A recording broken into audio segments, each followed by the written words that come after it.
Welcome to our Coaching. Today our topic is stress.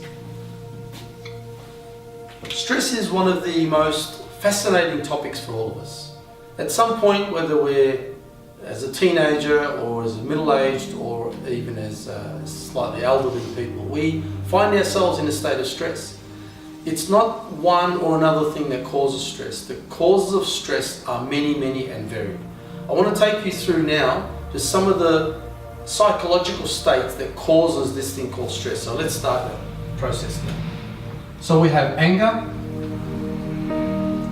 we have envy, we have greed, we have gluttony, we have laziness, we have lust, and we have pride. These are the 7 capital sins mentioned in the Bible. They're also the 7 snakes that come out of Medusa's head. These are the 7 gates of hell that the Prophet Muhammad speaks about in Islam. These 7 are very important for us because it's from these 7 egoic functions, if you like, that stress comes from. So we'll just go through some of them. Let's talk about anger for a moment. When we're in a state of anger, that anger is actually causing the state of love to diminish. So when, for example, a parent gets angry at the child, the anger is justified. The anger says, the reason why I get angry at my child is because my child isn't listening to what I say. The child is being lazy, the child is being inconsiderate, disrespectful, etc., etc. But the truth is that the reason why we get angry at the child is that we still have this psychological defect in our psyche. If, for example, I understand the process and I eliminate anger, then that will be replaced with love. Now the love will no longer get angry at the child. The love will find another way to solve the problem. So if the problem was, for example, that the son has done something silly, we can have many examples. The son may have kicked a soccer ball into the house and a window is broken, for example. The love will understand the process, may even discipline the child and say, okay, well, I'm going to take your phone off you for 24 hours, 48 days, etc. But there's no necessity for anger. This is something really important because we usually justify our anger. We usually say it's because of X, Y, and Z that I express anger. So let's move on to the next one. So envy.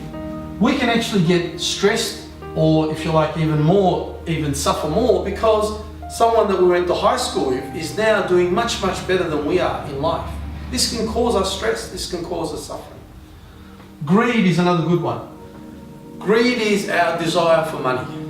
Greed expresses itself in many ways.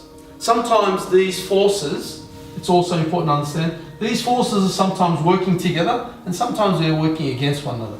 For example, when the greed and anger work together, if somebody comes to me and they borrow money from me and they decide not to pay in the 7 days that they promised, then the greed and the anger will work together, because the greed will get on the telephone, but it's the anger that will scream at the other person saying, why haven't you paid my money? So these forces aren't always working in isolation and they're not always working together. Sometimes they're working against one another. I'll give you another example. Somebody will come and borrow money from us, and in the moment that they're borrowing money from us, if they're an intelligent person, they say, listen Sam, the reason why I came to you is I think that you're one of the most generous persons I know. In Melbourne, for example, you're probably the most generous, so can I borrow $500 please? Now in that process, our pride is starting to get really comfortable because he's mentioning that we're very generous and that we're very well known, and we start to get really nice. We feel good about that. From the moment we give the $500 and the person closes the door, the greed says, what are you doing?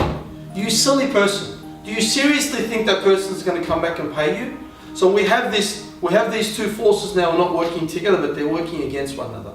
Now when the person fails to come and pay, it's the pride that's now not so happy, because it's the one that very happily gave the money because it said, well, this person thinks I'm a really nice person.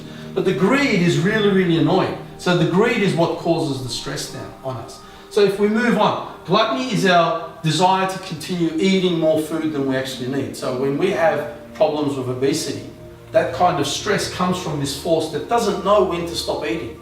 only because the food tastes good.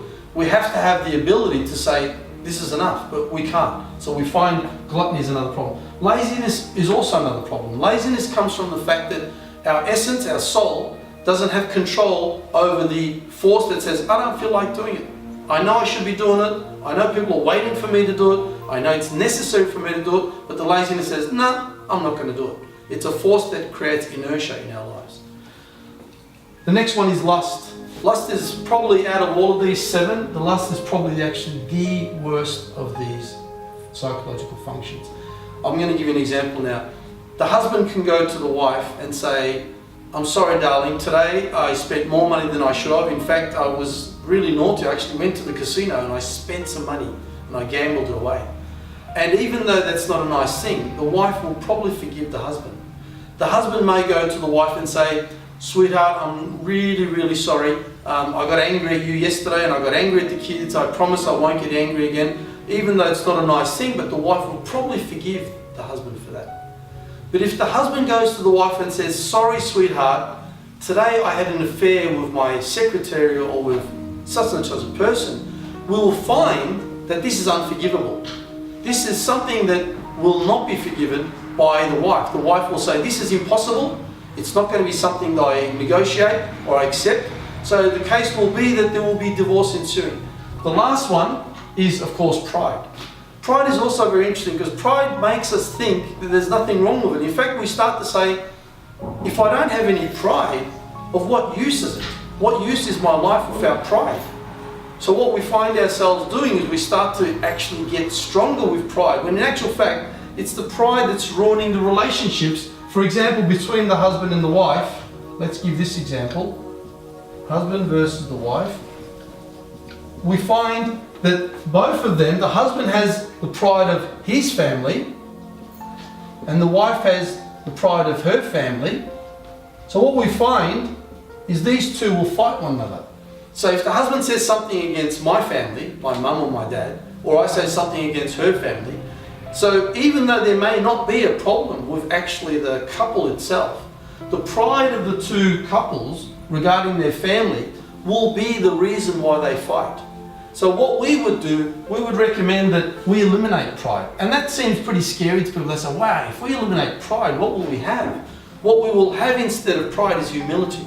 Humility is the ability for us to accept anything and everything that happens in our life. So whether our wife says something good about us or bad about us, we say, she has the right, she has the sovereign right to accept or reject our family. She doesn't have to like our family, she doesn't have to like our mum or our dad. But it's very, very difficult to do that. It's very difficult to install humility in place of pride. A simple example is when someone comes to us and they start to insult us, we find ourselves in a position where this pride calls anger, for example, and we have a relationship that starts to deteriorate. If we had eliminated pride, the humility is very accepting. We'll find that we'll get strength in our relationships if we eliminate the pride. But the pride doesn't say that. The pride says, without me, you're nothing. If I don't have pride over what I do, then why do I live? So it begins to scare us with things like this. But the truth is, all of the masters, whether we are a Christian and we look at Christ as our Savior, or we look at Islam, for example, and it's the Prophet Muhammad, or it's the Brahma, Vishnu, Shiva for the Hindus, all of these masters had humility. They didn't have pride. When the Christ was sacrificed, for example, on the cross, he didn't, from pride, he didn't say, you unrespecting or unappreciative of humanity. In fact, he says, Father, forgive them, for they know not what they do. That's not coming from pride, that's coming from a state of humility. So all of these 7 are, when they're in a state of uncontrolled internal states, these will all create a certain level of stress. And as a basis, all of these have what we call desire. It's the desire of all of these things to express themselves. And of course, what we find ourselves is these are all going against our soul. Because the soul doesn't actually need anything. The soul doesn't need anger, doesn't need envy, doesn't need greed, gluttony, laziness, lust, or pride. All the soul needs is air. The soul just needs to live. And it lives on truth, love, and sacrifice. These 3 forces are all the soul needs. It's accepting of people's anger, it's accepting of people's greed, gluttony, all of these forces. If we can slowly through meditation, through reflection, through analysis, all of these forces begin to work on our soul, eventually we can eliminate these processes, and what will happen is this will automatically eliminate stress. What we find is we're trying to work on stress and we haven't understood the causes of stress. So I'm going to slowly wind it up, and if you have any questions regarding the topic today or the topics we spoke previously at Arkabakcha, please email me at samozluk@gmail.com or go to our website samozluk.com.au. And just letting you know that in our next program we'll be talking about parents and their children, the relationship between these two, because this ultimately is extremely important to all of us. I look forward to seeing you next time. Thank you.